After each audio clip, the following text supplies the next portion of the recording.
One of the reasons why my clients have a lot of confidence in their own ability to manage, turn this off. One of the reasons why my clients have confidence in their own ability to manage health and safety and environmental issues is because they watch themselves struggling with those issues and eventually prevailing. So, let's say somebody is concerned that there might be groundwater contamination. And you look into it, and it looks like you got groundwater contamination, and you expand your study, and it looks even worse than you thought. And finally, you finish your site characterization, and you start trying to clean up the problem, and you try something and it doesn't work, and you try something else and it doesn't work, and you try a third thing and it looks like maybe it's working, and you expand it to field status, and you do some more tests, and you dot your I's and cross your T's, and by the time you're done, you really know you have the problem licked. And the main reason you know you have the problem licked is you were there when you didn't have the problem licked. You were there when you weren't sure you'd be able to solve the problem at all. You were there when you weren't sure how you'd try. Unfortunately, most organizations, and I think this is true of government organizations just as much as companies, most organizations prefer to solve their problems not quite secretly, but quietly. You don't really want your stakeholders, particularly your hostile stakeholders, hanging around while you're flailing.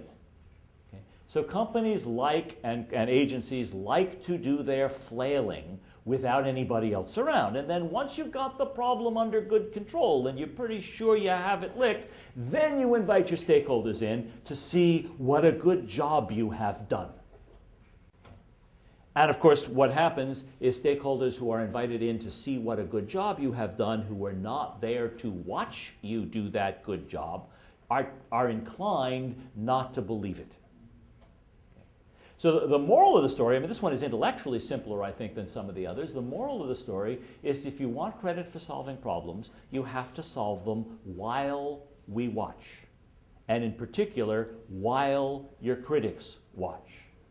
And in order to solve problems while your critics watch, you have to invite your critics to watch before you solve the problem, before you know how you're going to solve the problem, before you know whether you will succeed in solving the problem. The downside of all of that is if you fail, everybody will know. And the upside is if you succeed, everybody will believe it. Now, if you usually fail, the downside is probably higher than the upside, and you might just as well fail quietly. If you usually succeed, then the upside is higher than the downside, and it is cost effective to invite your critics in to watch you, even though what they will be watching in the early stages is a lot of flailing, a lot of false starts, a lot of not very well organized work. Is the principle clear? Now, I've never worked with an organization that likes to do that. Okay? All 6 of these 6 recommendations, all 6 are counter-normative. Okay? But I think for many organizations, number 3 is the toughest. Number 1 was stake out the middle. Number 2 was acknowledge your misbehavior. Those are both tough too. But I think in some ways the toughest for many organizations is to expose your inadequacies by struggling while people who are not your allies, not your friends, watch. And the only reason why you do it is because it works, because it manages their outrage enormously more effectively than if you try to solve your problems and then invite them in to see the results, okay, which is sort of systematically not very credibility building. One of the models here is athletes.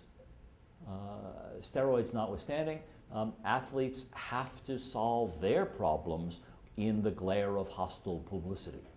So if you want credit for breaking the world record for the broad jump, you can't go into a dark gym late at night, jump, and then hold a news conference and announce that you broke the record.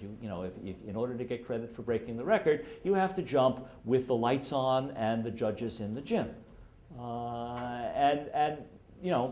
that's all I'm urging you to do, is accomplish whatever it is you're going to accomplish with the lights on and the judges in the gym. One of the sort of less abstract role models here is the Chemical Manufacturers Association, which is now the American Chemistry Council. Their responsible care program, which, as some of you know, began in Canada, spread to the U.S. and now has spread worldwide. And under the responsible care program, every chemical company that wants to be accredited with ACC has to have a community advisory panel. And I assume many of you, as public involvement people, have worked with community advisory panels in various contexts. And the experience of community advisory panels is fascinating. In almost every case, not absolutely every case, but in almost every case, organizations start community advisory panels hating it. And they hate it because it's going to be unpleasant. They're going to have to sit down with their opponents and get tortured once a month or once a quarter.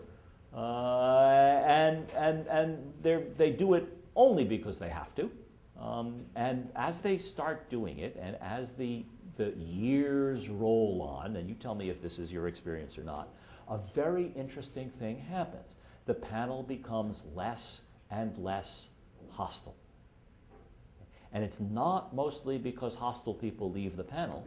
It's mostly because hostile people who stay on the panel become less hostile. Again, against their will, against their better judgment, they are watching while the company struggles, and they're getting a lesson month after month after month of how hard the company tries, of how difficult these problems are, of how expensive they are to solve, of how how willing the company is to try and make a serious effort in that direction. And lots of community advisory panels have become, over the years, very much less hostile than they were when they started. Now, for the panel, that's basically a bad thing. A community advisory panel is supposed to be a conduit for public outrage, not a filter, against public outrage. So, if you get to the point where your community advisory panel is less outraged than the rest of the community, and now your panel is no longer a conduit for outrage, but it's a bastion against outrage. Your panel's not doing its job. And I have sometimes said to clients, if you attend meetings of your community advisory panel and you don't have a headache when the meeting is over, something's wrong.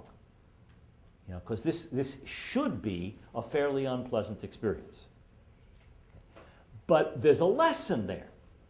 And the lesson is the advisory panel has the experience of watching you struggle. And that experience is a profound confidence builder. So the essence of recommendation number 3 is to give that experience to as many of your critics as you can. Not just to your panel, but to as many people in as many ways as you can. Let them watch you flail.